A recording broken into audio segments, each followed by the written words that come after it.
So hi guys, it's me T Furtado. Today I'm gonna read what's this? Let me see. Filipino. Now I'm gonna read number 1. Ito ang lapis na Panuto. hawak ko na yon. Panuto.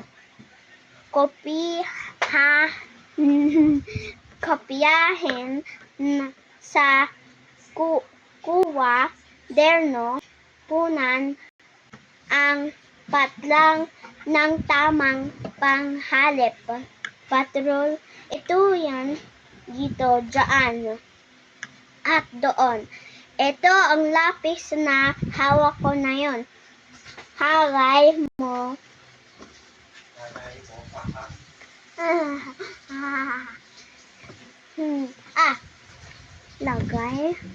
Lagay mo ang bag mo dyan sa tabi mo.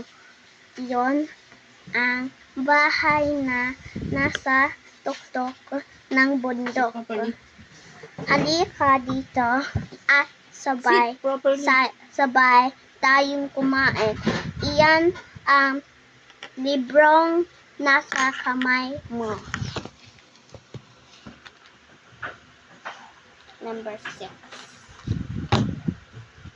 Iwan mo na lang dyan ang gamit mo.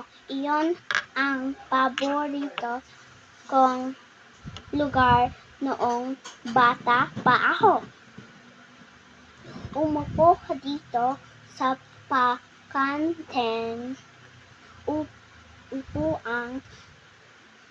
Bakit? There's no bakit there. Why did you put? Iyon ang sapatos na nasa malayo.